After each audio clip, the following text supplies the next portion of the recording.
मासिक सय अभियान नेपाल भनेको मासिक रूपमा 100 रुपैयाँ दान गर्ने अभियानलाई फिजाउँ भन्ने उद्देश्यले मासिक सय अभियान नेपालको जन्म भएको हो। मासिक सय अभियान नेपाल 2073 साल असोज 1 गते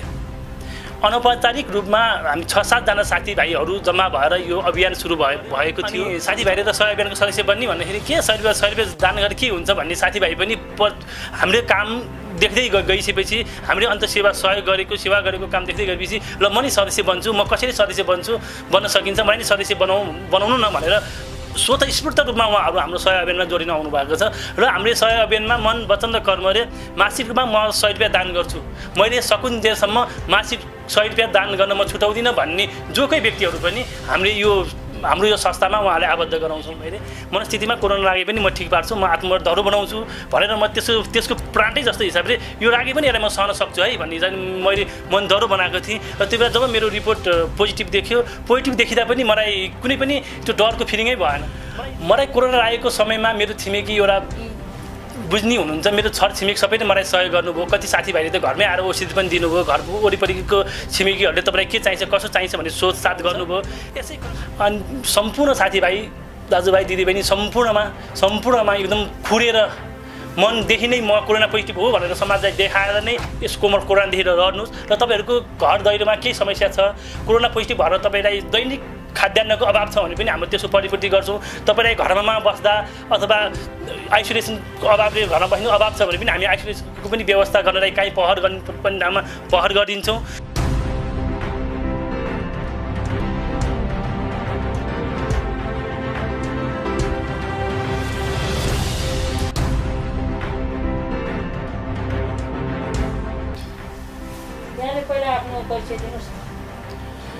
नमस्कार, म सञ्जय पोखरेल, मासिक सय अभियान नेपाल तथा सभाग साकोसको अध्यक्ष।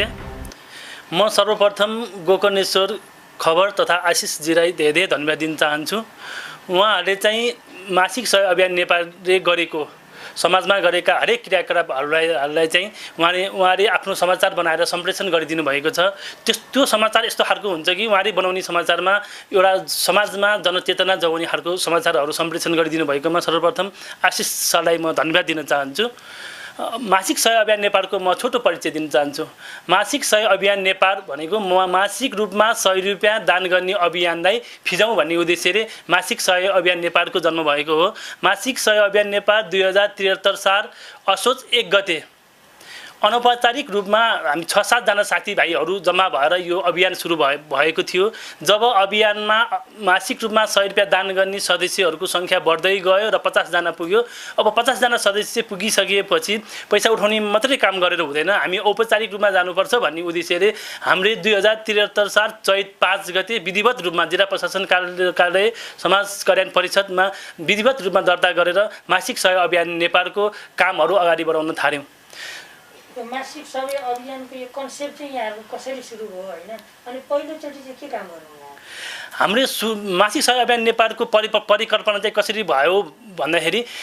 मलाई लाग्यो कि महिनाको 100 रुपैयाँ हामी 4-5 जना साथीहरूले महिनाको 100 रुपैयाँ जम्मा गर्ने हो भने 5 जनाले मात्रै जम्मा गर्दाखेरि महिनाको 500 हुन्छ। महिनाको 500 रुपैयाँ भयो भने सरकारी स्कुलमा पनि बच्चाहरूको लागि केही नै भयो भने स्टेसनरी सामान किनेर दिन सकिन्छ। त्यो सुरुवात गरौँ भन्ने हिसाबले एउटा सानो सोच भएर सुरु गरिएको थियो त्यो बेलामा यो अभियान। अनि पहिलोचोटि चाहिँ यहाँहरूले कुन कार्यक्रम? हामीले चाहिँ जब हामीले संस्था दर्ता भएर आयो, संस्था दर्ता भएर आएको पहिलो शनिबारै हामीले पशुपतिनाथ मन्दिर छेउमा हरेक शनिबार चाहिँ ब्लड डोनेसन कार्यक्रम भइरहेको हुन्थ्यो। त्यही ब्लड डोनेसन भइरहेको कार्यक्रममा हामी संस्थाका सदस्यहरूले लगभग 15-20 जना सदस्यहरू गएर एकमुष्ट रूपमा चाहिँ सबैजनाले एकैचोटि ब्लड डोनेसन गरेर हामी चाहिँ सामाजिक काममा अब होम्यौँ, हामी सामाजिक काममा निरन्तर रूपमा अघि बढ्छौँ भन्ने एउटा सङ्कल्प लिएर यो अभियान सुरु गरेका थियौँ। अब मासिक 100 रुपैयाँ व्यक्तिगत रूपमा खासै ठुलो रकम चाहिँ होइन हैन, तर यहाँहरू धेरै भएर जुन एउटा भोलुमा चाहिँ जम्मा हुन्छ नि, त्यसबाट चाहिँ यहाँहरूले गर्नुभएको काममध्ये चाहिँ अहिले सम्झन योग्य त्यस्तो किसिमको कुनै काम त्यस्तो केही छ? अनि मासिक सहयोग अभियान नेपालबाट हामीले जब पैसा जम्मा हुँदै गयो थोरै थोरै काम सुरु गरौँ भन्ने उद्देश्य लिएर अगाडि बढेको थियौँ र केही हदसम्म थोरै पैसा जम्मा हुने बित्तिकै हामीले सरकारी स्कुलमा भएका त्यस्तै असहाय बच्चाहरू जसको बुवा आमा कोही पनि परिवारमा हुनुहुन्न त्यस्तो हेरेर राम्रोसँग सर्च गरेर त्यो परिवारको त्यो विद्यार्थी साँच्चै नै असहाय हो कि होइन भन्ने चाहिँ त्यो बुझेर नै हामीले सहयोग गर्न सुरु गरेको थियौँ। त्यो अवस्थामा हामीले सानोबाट सुरु गरौँ भनेर हामीले सुरुमा अरुणोदय माध्यमिक विद्यालयमा चाहिँ 8 जना बच्चाहरूको लागि 1 वर्षको लागि स्टेसनरी सम्पूर्ण फ्री गर्ने हिसाबले एउटा काम सुरुवात त्यहाँबाट गरेका थियौँ। यो मासिक सहयोग अभियानमा अगाडि बढ्दै जाँदा चाहिँ यहाँले कस्तो किसिमको प्रतिक्रियाहरू पाउनुभयो? साथ सहयोगहरू कसरी जुड्दै गयो? जब हामीले संस्था दर्ता गऱ्यौँ अनि साथीभाइले त सहयोग अभियानको सदस्य बन्ने भन्दाखेरि के 100 रुपियाँ दान गरेर के हुन्छ भन्ने साथीभाइ पनि हामीले काम देख्दै गइसकेपछि हामीले अन्त सहयोग गरेको काम देख्दै गएपछि ल म नि सदस्य बन्छु, म कसरी सदस्य बन्न सकिन्छ, मलाई नि सदस्य बनाउनु न भनेर स्वतस्फूर्त रूपमा उहाँहरू हाम्रो सहयोग अभियानमा जोडिन आउनु भएको छ र हामीले सहयोग अभियानमा मन वचन र कर्मले मासिक रूपमा म 100 रुपियाँ दान गर्छु, मैले सकुन्जेलसम्म मासिक 100 रुपियाँ दान गर्न म छुटाउँदिनँ भन्ने जोकै व्यक्तिहरू पनि हाम्रो यो संस्थामा उहाँलाई आबद्ध गराउँछौँ। यहाँहरूले मासिक सहयोग अभियान मार्फत धेरै किसिमको कामहरू गर्नु भएको छ होइन? अब यो क्षेत्रमा चाहिँ यहाँहरू परिचित पनि हुनुहुन्छ, चर्चित पनि छ यो संस्था भने। अब आगामी दिनमा चाहिँ यहाँहरूले सहयोग अभियान मार्फतै चाहिँ अरू के काम गर्ने योजनाहरू बनाउनु भएको छ? कस्तो सोच राख्नु भएको छ यहाँ? हामीले अहिले चाहिँ मासिक सहयोग अभियान नेपालबाट असहाय अनाथ अपाङ्ग बालबालिकाहरूको लागि लगभग 75 देखि 80 जना बालबालिकाहरू हाम्रो यो संस्थाबाट प्रत्यक्ष रूपमा लाभान्वित हुनुहुन्छ। त्यसबाहेक हामीले मासिक सहयोग अभियान नेपालबाट बालबालिका बाहेक पनि ज्येष्ठ नागरिकहरूलाई नि के गरौँ भन्ने उद्देश्यले प्रत्येक महिनाको दोस्रो शनिबार ज्येष्ठ नागरिक भेटघाट कार्यक्रम भनेर सुरुवात गरेका थियौँ। त्यो कार्यक्रमको लगभग 33औं श्रृङ्खला सम्पन्न भएको थियो र यो कोभिडको कारणले गर्दा अब ज्येष्ठ नागरिकहरूलाई जम्मा गर्नु हुँदैन भन्ने उद्देश्यले त्यो हालै यो कार्यक्रम स्थगित गरेको छ र यसभन्दा पछाडि बालबालिकाहरूको लागि गर्ने कार्यक्रम हाम्रो यथावत रूपमा हामीले जुन बालबालिकाहरूको लागि अगाडि गरिरहेका छौँ। मानौँ हामीले कुनै स्कुलमा पढाउन सुरु गरेको छ भने त्यो बच्चाहरू चाहिँ मानौँ एसई नदिने पास नहुन्जेलसम्म निम्ति कन्टिन्यू गर्छौँ र त्यसबाहेक चाहिँ ज्येष्ठ नागरिकहरूको लागि चाहिँ प्रत्येक महिनाको दोस्रो कार्यक्रम सञ्चालन भइरहेकोमा पछि पनि त्यो कार्यक्रमलाई निरन्तरता दिँदै त्यो अभियानलाई अझै अगाडि बढाउने सोच हाम्रो मासिक सहयोग अभियानले गरेको छ। अब यहाँहरूले आफ्नो किसिमले काम गरिरहनु भएको छ, अब यहाँहरूसँग सहकार्य गर्न चाहिँ अरू संस्थाहरूले चाहिँ कसरी गर्न सक्छ? हाम्रो मासिक सहयोग अभियानले सामाजिक क्रियाकलाप गरिरहेको अवस्थामा हामीले लकडाउनको विषयमा पनि रगतको एउटा चरम अभाव थियो। त्यो बेलामा ब्लड नपाएर मान्छेको मृत्यु भयो भन्ने खबरसम्म सुनिएको थियो। त्यो अवस्थामा हामीले पनि यो समाजमा केही गर्नुपर्छ, समाजको लागि हामीले नि केही गर्ने उद्देश्यले नै हामी अगाडि बढायौँ भन्ने सोचले चाहिँ हामीले त्यो बेलामा ब्लड डोनेसन गरौँ भन्ने एउटा सोच आयो। त्यो बेलामा चाहिँ एक्लै गर्नुभन्दा मिलेर गरौँ भन्ने हिसाबले हामीले त्यो बेलामा लगभग 7-8 वटा संस्थाहरू मिलेर ब्लड डोनेसन कार्यक्रम गरेका थियौँ। हामीले त्यो ब्लड डोनेसन गर्ने बेलामा लगभग एरियामा ब्लड डोनेसन भन्ने भएकै थिएन, किनभने लकडाउनको अवस्था, कोरोनाको अवस्था सबै एउटा त्रास थियो थियो। हाम्रो मनमा 10 जना मात्रै भए पनि एउटा सफलता हुन्छ भन्ने सोचले ब्लड डोनेसन कार्यक्रम गऱ्यौँ र त्यो बेलामा हामीले एउटा सोचेको भन्दा पनि बेग्लै किसिमको वातावरण भयो। हामीले ब्लड डोनेसन आयोजना गऱ्यौँ, 56 जनाको ब्लड डोनेसन भयो। रेड क्रसबाट 56 प्रिन्ट मात्रै पठाउनु भएको रहेछ र त्यहाँ जम्मा हुने मान्छेको नाम टिप्नेखेरि हामीले 102 जनाको नाम टिपिसकेका थियौँ र त्यहाँ ब्लड दिने मान्छेको इच्छा हुँदा पनि 56 जना भएपछि ब्लड स्थगितै भयो त्यो बेलामा। अब अलिकति प्रसङ्ग फरक किसिमको कुरा गर्नु, अब यहाँ कोरोना सङ्क्रमित पनि हुनुभयो होइन? अब यहाँ सामाजिक अभियानमा लाग्नु भएको व्यक्ति, यहाँले कोरोना लागेपछिको चाहिँ अनुभूति कस्तो गर्नुभयो? जब कोरोना मलाई पोजिटिभ देखियो, मेरो मनस्थितिमा कोरोना एक दिन हामीले राख्छ भन्ने त्यो अनुमान गरेकै थियौँ। किन हामी धेरै अगाडिदेखि नै सामाजिक काममा हिँडिरहेको अवस्थामा कुनै न कुनै बेला कुनै न कुनै समयमा यसको शिकार हामी पनि अवश्य हुन्छौँ भन्ने मनस्थितिमा एकदम बनाएर राखेको थिएँ मैले। मनस्थितिमा कोरोना लागे पनि म ठिक पार्छु, म आत्मधरो बनाउँछु भनेर म त्यसको प्राणै जस्तो हिसाबले यो लागे पनि यसलाई म सहन सक्छु है भन्ने चाहिँ मैले मनधरो बनाएको थिएँ। र त्यो बेला जब मेरो रिपोर्ट पोजिटिभ देखियो, पोजिटिभ देखिँदा पनि मलाई कुनै पनि त्यो डरको फिलिङै भएन। मलाई दुईवटा कुरा मात्रै डर भयो त्यो बेलामा। दुईवटा कुरा के भने घर परिवारलाई कसरी सुरक्षित राख्ने भन्ने एउटा कुरा सोचेँ र अर्को कुरो के सोचेँ भने ल मलाई कोरोना पोजिटिभ भयो, म ठिक हुन्छु, मेरो आत्मबल मैले डर बनाएको छु, तर अब मैले कोरोनाले मलाई एउटा अवसर पनि दिएको भन्ने महसुस गरेँ। यो मानेमा अवसर कि मलाई कोरोना ठिक भएपछि मेरो रिपोर्ट नेगेटिभ आएको 14 दिनपछि म प्लाज्मा दान गर्छु। मैले एकजना व्यक्तिले प्लाज्मा दान गरेर हप्तामा 3 जना व्यक्ति बचाउन सकिन्छ भने म यो अभियानमा किन नहिँड्ने, म लगायत म सँगसँगै कोरोना पोजिटिभ भएको साथीभाइले पनि यो कुरो सेयर गर्छु भनेर मलाई कोरोना पोजिटिभ भएको हुने बित्तिकै मैले लगभग 10-15 मिनटभित्रैमै मैले फेसबुक वारमा पनि स्ट्याटसमा पनि मलाई कोरोना पोजिटिभ भनेर त्यो म्यासेज राखेँ र त्यसपछि मलाई आशिष सरले फोन गर्नुभयो अनि आशिष सरले तपाईँलाई के कोरोना भएको रहेछ हो भनेर सोध्नुभयो अनि उहाँले तपाईँको यो न्युजमा हाल्यो भने सोध्नुभयो ठिक छ हाम्रो समाजमा रोग रुकाएर होइन देखाएर समाजको सामना गर्नुपर्छ समाजमा चाहिँ कोरोना लागेको व्यक्तिलाई कति अपहेलना हुन्छ अनि कति व्यक्तिले त्यो अपहेलनाकै कारणले गर्दा आफ्नो रोग रुकाउने गर्नुभएको छ त्यो एउटा उहाँको बाध्यता पनि हो र तर कोरोना रोग रुकाएर यसको समाधान गर्ने होइन देखाएर समाधान गर्नुपर्छ र समाजसँग लडेर समाधान गर्नुपर्छ र आफू कोरोना पोजिटिभ भइसकेपछि समाजलाई पनि आफूले बचाउनुपर्छ भन्ने सोचले आफू आइसोलेसनमा बस्नैपर्छ भन्ने हिसाबले त्यस्तो सन्देशमूलक एउटा लेख लेखेर हाम्रो आशिष सरले चाहिँ गोकर्णेश्वर खबरमा पोस्ट गर्नुभएको थियो त्यसपछि मलाई कोरोना लागेको कुरो सबै साथीभाइहरूलाई थाहा भएर देश विदेशदेखि नै फोन आयो र म कोरोना भएर बसेको बेलामा पनि मैले केही पढ्छु केही लेख्छु भन्ने सोच हुँदै पनि मलाई यस्तै साथीभाइको फोन र अब यसपछि कोरोना ठिक भएपछि के गर्ने त अरू समाजको लागि के गर्न सकिन्छ भन्ने एउटा योजना बनाउँदै मेरो 28 दिन बितेको मलाई पत्तै भएन सजिलैसँग मैले 28 दिन पार गरेँ। अब कोरोनाको एक किसिमको समाजमा त्रास छ होइन यहाँ स्वयंले चाहिँ कोरोना लागेकै कारणले कुनै विभेदहरू भएको त्यस्तो केही अनुभव गर्नुभएको मलाई कोरोना लागेको समयमा मेरो छिमेकी एउटा बुझ्नी हुनुहुन्छ मेरो छरछिमेक सबैले मलाई सहयोग गर्नुभयो कति साथीभाइले त घरमै आएर औषधि पनि दिनुभयो घर वरिपरिको छिमेकीहरूले तपाईँलाई के चाहिन्छ कसो चाहिन्छ भन्ने सोधसाथ गर्नुभयो यसै क्रममा मलाई त त्यो गर्नुभयो त्यो राम्रो हो मैले के देखेँ भने मसँगै कोरोना लागेर बसेको बेला मैले साथीभाइहरूलाई फोन गर्दा कपालमा एउटा साथी हुनुहुन्थ्यो उहाँलाई चाहिँ घरभित्रै उहाँ बस्नुहुने घरबेटीले घर बाहिर निस्किनै नदिने अनि बाहिर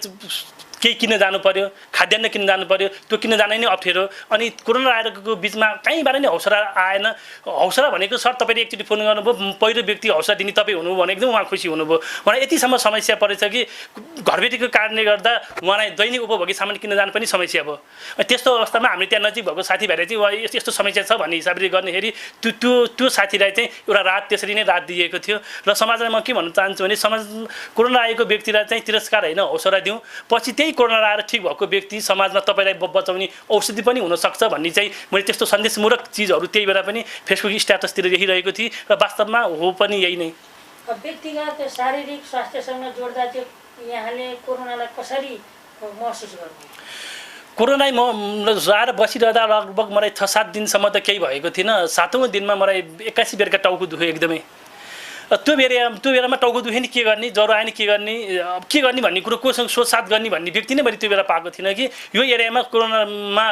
लाग्ने त धेरै होलान् तर एउटा स्वतस्फूर्त रूपमा सामाजिक सञ्जालमा मलाई कोरोना लाग्यो भनेर खुराउने व्यक्तिहरू नै कमै थिए त्यसपछि मैले सरसल्लाह दिने मान्छे खासै त्यो बेला पाएको थिइनँ र राति 102 सम्म ज्वरो आउँदाखेरि मलाई राति 12 बजी ज्वरो आउँदाखेरि के गर्ने कसो गर्ने मलाई ज्वरो आयो म हस्पिटल कुद्नुपर्छ कि भन्ने मनभित्र त्रास पनि भयो अनि अर्को मनले सोची मैले चाहिँ आत्महत्या बनाउँछु भन्ने मनस्थितिको मान्छे म आफै कमजोर भएँ भने त मैले अरूलाई पनि यो बुझाउन सक्दिनँ गाह्रो हुन्छ म कमजोर हुनुहुन्न यो ठिक हुन्छ होला भन्ने हिसाबले मैले घर परिवार पनि नभनिकन 2टा छिटामोट खाएर पानीपट्टि नै आफै लगाएर यसलाई पक्का जितिन्छ यो ज्वरो पक्का जान्छ भन्ने मनस्थिति बनाएर रातभरि म त्यसरी बस्दा अर्को दिन मलाई ज्वरो ठिक पनि भयो एक हिसाबले मनमा कता डर पनि भयो कतै म यसै कारणले केही हुने त होइन पनि भयो अनि 12 बजे एकचोटि मलाई सास फेर्न गाह्रो भएको जस्तो महसुस भयो र आत्ति पनि अनि यसो एउटा मनले सोची अब आत्तिदैमा हुँदैन अब धेरै बेरसम्म सास फेर्न गाह्रो भयो भने त म घर परेर भन्छु हस्पिटल जानै पर्ला भन्ने म मनस्थिति गरेँ र ढ्याडोका सबै छुनेर खोरेर मैले झ्याडबाट टाउको बाहिर निकालिरहेँ एकछिन 8-10 मिनटसम्म अनि त्यति बेरसम्म धेरै गाह्रो भएको महसुस भएको थियो अब म घर परेर भन्छु मैले भन्नुपर्छ भन्ने मनस्थिति गर्दै थिएँ मलाई कम हुँदै गएको म महसुस भएर मैले चाहिँ अब त्यहाँ सामान्य सोचेँ र मलाई ठिक हुँदै पनि गयो। अब यहाँ अब कोरोना संक्रमित भएर कोरोना जित्नु भएको व्यक्ति हो अब के समाजलाई समुदायलाई चाहिँ के सन्देश दिन चाहनुहुन्छ? मैले समाजलाई के सन्देश दिन चाहन्छु भने हामीले कुनै पनि रोग लागेको भनेको त्यो हामीले अपराध गरे होइन हामी कोरोना पोजिटिभ भएर बस्छौँ भने त्यो हाम्रो अपराध होइन त्यो एउटा रोग हो हामी अपराधी जस्तो भित्र हामी थुनेर बस्छौँ आफ्नो ठाउँमा छ त्यो बाध्यता हो थुन्यौँ तर कतिपय व्यक्तिहरूले कोरोना पोजिटिभ भएको आज पोजिटिभ भएको छ भने भोलिदेखि नै पनि एउटा खुलेआम हिँड्ने वातावरण देखिएको छ त्यो वातावरण नगरौँ आफू सुरक्षित हौँ आफू सुरक्षित बाहेक हाम्रो दायित्व भनेको समाजलाई पनि बचाउने दायित्व हो हामी एक्लै बाँचेर समाजमा केही पनि हुँदैन हामीले अरूलाई पनि बचाउनुपर्छ त्यसको निम्ति चाहिँ हामी सुरक्षित रूपमा 14 दिन चाहिँ होम आइसोलेसनमै बसौँ हामी होम आइसोलेसनमा बस्यौँ भने अरू व्यक्तिहरूलाई हामीले कोरोना सार्दैनौँ त्यो भयो भने हाम्रो एउटा त्यो जित हुन्छ भन्ने चाहिँ जित हुन्छ त्यो भएर चाहिँ सम्पूर्ण समाजमा भएको दाजुभाइ दिदीबहिनीहरूलाई म के आग्रह गर्छु भने कोरोना रोग लागेको छ भने देखाएर सामना गर्नुहोस्, नरुकाउनुहोस्, घर परिवारलाई भन्नुहोस्, साथीभाइलाई भन्नुहोस्, आफू सुरक्षित बस्नुहोस् भन्ने सन्देश दिन चाहन्छु। अब अन्त्यमा चाहिँ अब मैले भन्न छुटेको यहाँलाई भन्न मन लाग्यो त्यस्तो खड्के कुरा के छ? म अन्त्यमा के भन्न चाहन्छु भने हामीले जब हामी कोरोना सङ्क्रमित भएर बस्यौँ, हामी कोरोना पोजिटिभ भएको व्यक्तिहरू चाहिँ विभिन्न साथीभाइहरू हामीले चाहिँ फोन अनलाइनमा कुरा गरेर अब कोरोना ठिक भएपछि के गरिन् त भन्ने एउटा कुराकानी गर्दै क्रममा हामी ठिक भएपछि केही न केही गर्नुपर्छ है भन्ने हाम्रो मनस्थिति भइ नै रहेको थियो। र हाम्रो मासिक सहयोग अभियान नेपालका साथीहरू त्यस बखतमा 2-4जनै कोरोना सङ्क्रमित भइसक्नु भएको थियो। अनि त्यस बेलामा हामीले अरू साथीभाइको कुरो सुन्यौँ, घरमा खाद्यान्न ल्याउने मान्छे नै अभाव, एउटा दैनिक उपभोग सामान पनि खरिद गर्न अप्ठ्यारो भन्ने म महसुस त्यस्तो सुनेको अवस्थामा हाम्रो सहयोग अभियानका साथीहरूले त्यस्तो अवस्था भयो भने हामी घर घरमा गएर खाद्यान्न सहयोग पनि गर्छौँ, खाद्यान्न रहेर ढोकामा छोडिन्छौँ भन्नुभयो र हामीले एउटा फेसबुक मासिक सहयोग अभियान नेपालको पेजबाटै तपाईँलाई केही समस्या परेको छ, दैनिक उपभोग्य सामान किन्न अप्ठ्यारो परेको छ भने हामी तपाईँको घर दैलोमा ल्याएर खाद्यान्न छोड्छौँ भनेर म्यासेज फेसबुकमा हाल्यौँ। तर त्यसमा चाहिँ 2-4जनाले मात्रै फोन गर्नुभयो, 2-4 ठाउँमा मात्रै हामी त्यो सेवा दिन पायौँ। कति व्यक्तिले त्यो अब खुलेर भन्न चाहनु भएन अथवा के चाहनुभयो त्यो त्यति धेरै आएन, त्यही पनि केही न केही रूपमा हामीले त्यो सहयोग पनि गऱ्यौँ। र त्यस पछाडि चाहिँ हामीले अब कोरोना ठिक भइसकेपछि समाजलाई के गर्नुपर्छ, अरू कोरोना पोजिटिभ भएको व्यक्तिलाई पनि केही सहयोग गर्नुपर्छ र समाजलाई पनि केही सन्देश दिनुपर्छ भन्ने हिसाबले चाहिँ मासिक सहयोग अभियान नेपालको पहलमा चाहिँ मासिक सहयोग अभियान नेपाल कोरोना सहयोग उपसमिति भनेर गठन गऱ्यौँ। त्यो उपसमितिले चाहिँ कोरोना भएको व्यक्तिको घर घरमा गएर हामीले हौसला दिने, उहाँहरूको उच्च मनोबल बनाइदिने र उहाँहरूको घरमा गइसकेपछि उहाँको छिमेकीहरूले हेर्ने दृष्टिकोण अर्कै हुने रहेछ। जब हामी उहाँहरूको घरमा गएर केही चिज एउटा चिनो केही लिएर गएर उहाँलाई हौसला दिने काम भयो, त्यसपछि छिमेकीहरूले पनि अलिकति आँट गरेर भोलिपल्टदेखि तपाईँलाई के छ कस्तो छ हामी नै सहयोग गर्छौँ है भन्ने वातावरण भयो। त्यो एउटा हामीलाई चाहिँ एकदम एउटा खुसी लागेको वातावरण हो त्यो। यसरी नै समाजमा सबै साथीभाइहरूले चाहिँ कोरोना पोजिटिभ भएको व्यक्तिलाई चाहिँ टाढैबाट हामीले घर दैलोमा गरेर छतमा बसेर अथवा आँगनमा बसेर टाढैबाट गफ गर्दा कोरोना सर्दैन। छरछिमेकको मर्का बुझ्नु होला, समस्या बुझ्नु होला र यो अवस्थामा सहयोग गर्नु। अब पारो भनेको सबैले हो। आज तपाईँले सहयोग गर्नुभयो भने भोलि तपाईँले सहयोग गर्ने व्यक्ति उहाँ हुनुहुन्छ। त्यही भएर सबै कोरोना पोजिटिभहरूलाई चाहिँ एउटा सहयोग गरौँ भनेर सम्पूर्ण समाजमा भएको दाजुभाइ दिदीबहिनीहरूलाई चाहिँ एकदम आग्रह गर्न चाहन्छु। अन्तिममा यो सन्देशमूलक यस्तो समाचार सम्प्रेषण गर्न आइदिनु भएकोमा गोकर्णेश्वर खबरलाई भित्री हृदयदेखि नै धन्यवाद दिन चाहन्छु। र अब कुरो चाहिँ कोरोनाकै आउँछ। अनि सम्पूर्ण साथीभाइ दाजुभाइ दिदीबहिनी सम्पूर्णमा एकदम खुलेर मनदेखि नै म कोरोना पोजिटिभ हो भनेर समाजलाई देखाएर नै यसको कोरोनादेखि लड्नुहोस्। र तपाईँहरूको घर दैलोमा केही समस्या छ, कोरोना पोजिटिभ भएर तपाईँलाई दैनिक खाद्यान्नको अभाव छ भने पनि हाम्रो त्यसको परिपूर्ति गर्छौँ। तपाईँलाई घरमा बस्दा अथवा आइसोलेसनको अभावले घरमा बस्नु अभाव छ भने पनि हामी आइसोलेसनको पनि व्यवस्था गर्नलाई काहीँ पहल गर्ने पनि नाममा पहल गरिदिन्छौँ। र सम्पूर्ण व्यक्ति चाहिँ एउटा खुलेर आउनु हो र केही समस्या छ भने हामीले भन्नु हो र हामीले गर्न सक्ने, हाम्रो सहयोग अभियानले गर्न सक्ने, हाम्रो सहयोग अभियानको माध्यमबाट वडामा हुन्छ, नगरपालिका हुन्छ, कुनै ठाउँमा पहल गरेर गर्न सकिने चिज छ भने हामी यस्तो अवस्थामा मानवीय सेवा गर्न तयार छौँ। हामी भित्री मन मुटुदेखि नै यो अवस्थामा मानवीय सेवा गर्न तत्पर भएको हुनाले यो सेवा गर्न दिन चाहिँ सम्पूर्ण वासीहरूमा चाहिँ म एकदम अपिल गर्न चाहन्छु र आग्रह पनि गर्न चाहन्छु, हामीलाई सेवा दिने मौका दिनुहोस् भनेर।